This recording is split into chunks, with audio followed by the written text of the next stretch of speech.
2026 നിയമസഭാ തെരഞ്ഞെടുപ്പിന് വേണ്ട തരത്തിലുള്ള നീക്കുപോക്കുകളും അണിയറ നീക്കവും അണിയറ ചർച്ചകളും ഒക്കെ എല്ലാ മുന്നണികളിലും സജീവമായിട്ട് നടക്കുകയാണ്. ഇനിയുള്ള 7-8 മാസക്കാലം എന്ന് പറയുന്നത് ഈ അണിയറ പ്രവർത്തനം സജ്ജമാക്കിക്കൊണ്ട് വന്നാലേ ഈ അരങ്ങിൽ വന്നു നിന്ന് ആടാൻ കഴിയുകയുള്ളൂ.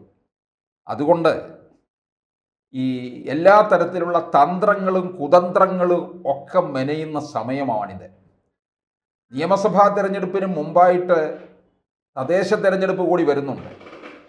ആ തെരഞ്ഞെടുപ്പും വളരെ നിർണായകമായിട്ടുള്ളതാണ്. പല തന്ത്രങ്ങളും കുതന്ത്രങ്ങളും ഒക്കെ ആവിഷ്കരിച്ചു കഴിഞ്ഞാൽ അവിടെ പ്രയോജനപ്പെടുത്താം. ആ പ്രയോജനപ്പെടുത്തുന്നത് പിന്നീട് എത്ര ഗുണം കണ്ടെത്തുന്നു എന്ന് മനസ്സിലാക്കി നിയമസഭാ തെരഞ്ഞെടുപ്പിൽ എത്തിക്കുക എന്നുള്ളതാണ് പല പാർട്ടികളുടെയും പല മുന്നണികളുടെയും ലക്ഷ്യം. അതിലെ ഘടകകക്ഷികളൊക്കെ നമുക്കറിയാം, നിർണായകമായിട്ടുള്ള ഘടകകക്ഷികൾ. ഇപ്പോൾ UDF ലീഗ്, കേരള കോൺഗ്രസ്, അതുപോലെ ജോസഫ് വിഭാഗം, കൂടാതെ LDF CPIയെ സംബന്ധിച്ചിടത്തോളം അവർക്ക് പിന്നെ CPM എടുക്കുന്ന തീരുമാനമാണ്. CPIക്ക് അങ്ങനെ പ്രത്യേകിച്ചൊന്നില്ല. പിന്നീട് ജോസ് കെ മാണി, കേരള കോൺഗ്രസ്. അപ്പം എന്തായാലും UDF ഇപ്പോൾ വലിയ പ്രതീക്ഷയോടുകൂടി നിൽക്കുകയാണ്. നിലമ്പൂരിലെ വിജയം കണ്ടു. അതുപോലെ ഒരു ഭരണവിരുദ്ധ വികാരം കേരളത്തിൽ നിൽക്കുന്നുണ്ട്. ഇതിൻ്റെ പശ്ചാത്തലത്തിൽ ലീഗിന് ചില കണക്ക് കൂട്ടലുകളൊക്കെ ഉണ്ട്. ഇതിനിടയ്ക്ക് ലീഗ്, കേരള കോൺഗ്രസ്, ജോസ് കെ മാണി വിഭാഗത്തെ ഇപ്പുറത്തേക്ക് കൂട്ടിക്കൊണ്ടുവരാനുള്ള ശ്രമവും ഒക്കെ നടത്തിയതാണ്. ആ ശ്രമം ഒട്ടും പാഴായിട്ടില്ല. ആ ശ്രമമൊക്കെ ഇപ്പോഴും നടക്കുന്നുണ്ട്. അത് എവിടെ വരെ എത്തുമെന്നുള്ളതാണ് ഇനി നമുക്ക് അറിയേണ്ടത്. കാരണം ലീഗ് അത് അധ്വാനിക്കുന്ന എന്തിനെന്ന് ചോദിച്ചു കഴിഞ്ഞാൽ അവർക്ക് 3-ാം വട്ടം പുറത്തു നിൽക്കാൻ വയ്യ, ഭരണം കിട്ടണം എന്നുള്ളത് കൊണ്ടാണ്. അപ്പം മുന്നണിയെ ശക്തിപ്പെടുത്തി കൊണ്ടുവന്നിട്ട് ലീഗ് അധികാരത്തിൽ വരണമെന്ന് ആഗ്രഹിക്കുന്നവരാണ്. അതുകൊണ്ടാണ് ലീഗ് പറഞ്ഞത്, ജോസ് കെ മാണി വിഭാഗത്തിനോട് വാഗ്ദാനം ചെയ്തതാണ്, ജോസ് കെ മാണിക്ക് എന്തായാലും പാല കൊടുക്കില്ല, അപ്പോൾ തിരുവമ്പാടി സീറ്റ് കൊടുക്കാം. ലീഗിൻ്റെ അതാണ് തിരുവമ്പാടി സീറ്റ്. ഇപ്പോൾ സിറ്റിംഗ് MLA CPM-ൽ നിന്നുള്ളതാണ്. ഒരു 2000-3000 വോട്ടിൻ്റെ ഭൂരിപക്ഷത്തിൽ മാത്രമാണ് വിജയിച്ചത്. അതൊക്കെ സുഖമായിട്ട് തിരിച്ചു പിടിക്കാവുന്നതാണ്. തിരുവമ്പാടി സീറ്റ് ഓഫർ ചെയ്തിരുന്നു. പക്ഷേ അത് അന്തിമ ഫലം കണ്ടെത്തിയിട്ടില്ല. ചർച്ചകളൊക്കെ പല വഴികളിലൂടെയൊക്കെ നടക്കുന്നതേ ഉള്ളൂ. പക്ഷേ ഇപ്പോൾ തിരുവമ്പാടി സീറ്റ് ലീഗ് കോൺഗ്രസിന് വിട്ടു നൽകാൻ തയ്യാറായി നിൽക്കുകയാണ്. കോൺഗ്രസിന് വിട്ടു നൽകാൻ തയ്യാറായിട്ട് നിൽക്കുന്ന ലീഗ് എന്തിനാണ് ജോസ് കെ മാണിക്ക് ഈ സീറ്റ് കൊടുക്കാൻ തയ്യാറെടുത്തത്?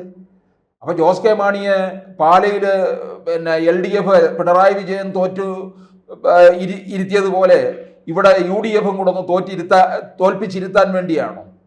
ജോസ് കെ മാണിയോട് മുന്നണികൾക്ക് എല്ലാവർക്കും ഒരുപക്ഷെ പലതരത്തിലുള്ള ദേഷ്യത്തിൽ നിൽക്കുന്നത് കൊണ്ടാണോ എന്ന് സംശയിക്കേണ്ടിയിരിക്കുന്നു. എന്തായാലും ലീഗ് തിരുവമ്പാടി സീറ്റ് വിട്ടുകൊടുക്കാൻ തയ്യാറാകുന്നുണ്ട്.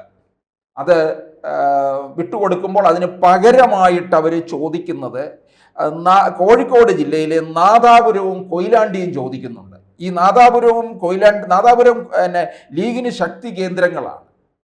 അപ്പോൾ ഒന്നുകൂടെ ഒരു ഉറച്ച സീറ്റായിട്ട് നാദാപുരം അവർക്ക് മാറും എന്നുള്ളതാണ്. അതുപോലെ ഇപ്പം മലപ്പുറത്ത് 4 സീറ്റേ ഉള്ളൂ കോൺഗ്രസിന്. അവിടെ നിന്ന് ഏതെങ്കിലും ഒരെണ്ണം വിട്ടുകൊടുക്കാനായിട്ടും ആവശ്യപ്പെടുന്നുണ്ട്. ഇത് കിട്ടിയില്ലെങ്കിൽ നാദാപുരവും കൊയിലാണ്ടിയും, കാരണം മലപ്പുറത്ത് 17 സീറ്റുള്ളതിൽ ഈ 4 സീറ്റ് കോൺഗ്രസിനാണ്. അത് വിട്ടുകൊടുത്തു കഴിഞ്ഞാൽ പിന്നെ കോൺഗ്രസിന് അവിടെ പ്രാധാന്യം കുറയും എന്നവർ മനസ്സിലാക്കുന്നുണ്ട്. കംപ്ലീറ്റ് ആയിട്ട് ലീഗിൻ്റെ ആധിപത്യത്തിൽ പോകും. ഈ വിട്ടുകൊടുക്കുന്ന സീറ്റ് പലപ്പോഴും കോൺഗ്രസിന് തിരിച്ചടി ഉണ്ടാക്കുന്നതാണെങ്കിൽ അത് വലിയ പ്രശ്നത്തിലേക്ക് പോകും എന്നുള്ളതാണ്. പിന്നെ അതുപോലെ തന്നെ തവന്നൂരും പട്ടാമ്പിയും ആണ് ലീഗ് നോട്ടമിട്ടിരിക്കുന്നത്. അതിൽ തവന്നൂര് KT ജലീൽ മത്സരിക്കുന്നില്ല എങ്കിൽ മാത്രമാണ്. തവന്നൂരിൽ നിന്ന് മുൻപ് KT ജലീൽ ഒന്ന് കഷ്ടിച്ചങ്ങ് രക്ഷപ്പെടുകയാണ് ചെയ്തിട്ടുള്ളത്. അപ്പോൾ തവന്നൂരിൽ ജലീൽ മത്സരിക്കുന്നില്ല ഇല്ലെങ്കിൽ പിന്നെ പട്ടാമ്പി നോക്കുന്നുണ്ട്. പട്ടാമ്പി കോൺഗ്രസിന് സിറ്റിംഗ് ആണ്, പക്ഷെ ലീഗിന് സ്വാധീനമുണ്ട് താനും. അപ്പോൾ ലീഗിന് ഇതിനകത്ത് താല്പര്യമുണ്ട്. പക്ഷെ കോൺഗ്രസ് അതെന്ത് വന്നാലും വിട്ടുകൊടുക്കില്ല എന്നുള്ളതാണ്.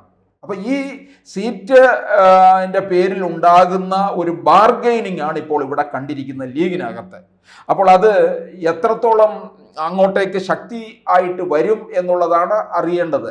കാരണം ലീഗിൻ്റെ ഈ അപ്രമാദിത്വം കൂടുന്നു എന്നുള്ളത് ഒരിക്കൽ കൂടി തെളിയാൻ പോവുകയാണ്. ഒരുപക്ഷെ ഇതൊന്നും ഒരിക്കലും വി ഡി സതീശൻ അനുവദിച്ചു കൊടുക്കാൻ തയ്യാറാകത്തില്ല. വി ഡി സതീശൻ ഇതിനെ എതിര് നിൽക്കുകയും ചെയ്യും. ഇപ്പോൾ തന്നെ നമുക്കറിയാം, അൻവറിന്റെ കാര്യത്തിൽ നിലമ്പൂർ എടുത്ത തീരുമാനം അത് വി ഡി സതീശൻ എടുത്ത തീരുമാനമാണ്. വി ഡി സതീശൻ എടുത്ത തീരുമാനത്തിൽ അത് ഉറച്ചു നിന്നതുകൊണ്ടാണ് ഇപ്പൊ അൻവർ 20,000 വോട്ട് നേടി എന്നുള്ളത് വേറൊരു കാര്യം. പക്ഷേ അൻവറിനെ ഇപ്പോഴും മുറ്റത്ത് തന്നെ നിർത്തിയിരിക്കുകയാണ്, UDF പ്രവേശനം അനുവദിക്കാതെ. ഈ അൻവറിനെ യഥാർത്ഥത്തിൽ ലീഗിന് എടുക്കണമെന്നുണ്ട്. എടുത്തുകൊണ്ടാണ് ഭാവിയിൽ ഈ നിലമ്പൂർ മണ്ഡലവും ലീഗിൻ്റെ വരുതിയിലേക്ക് കൊണ്ടുവരാനുള്ള ഒരു ശ്രമമാണ് അവർ നടത്തുന്നത്.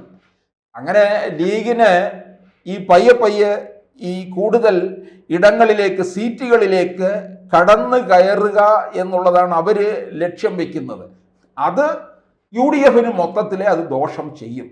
കാരണം ലീഗിൻ്റെ അപ്രമാദിത്വത്തിൻ്റെ പേരിലാണ് ന്യൂനപക്ഷ സമുദായമായ ക്രൈസ്തവ വിഭാഗം അകന്നു നിന്നത്. അങ്ങനെ അകന്ന് നിന്നിരിക്കുന്ന ക്രൈസ്തവ വിഭാഗത്തിന് പിന്നീട് ഇതിലേക്ക് തിരിച്ചു കൊണ്ടുവരുന്നതിന് വേണ്ടിയാണ് സണ്ണി ജോസഫിനെ പോലുള്ള ആളിനെ APCC അധ്യക്ഷ സ്ഥാനത്തേക്ക് എടുത്തിരിക്കുന്നത്. അപ്പോൾ അത് എത്രത്തോളം അത് പ്രാവർത്തികമാകും എന്നുള്ളതും കണ്ടറിയേണ്ട കാര്യമാണ്.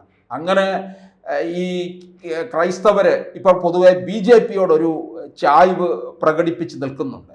BJP വളരെ ശക്തമായിട്ട് ക്രൈസ്തവരുമായിട്ട് അടുക്കുകയും വഖഫ് ഭേദഗതി ബില്ലിലൊക്കെ കാര്യങ്ങൾ മുമ്പോട്ട് കൊണ്ടുപോവുകയും ചെയ്തിട്ടുള്ളതാണ്.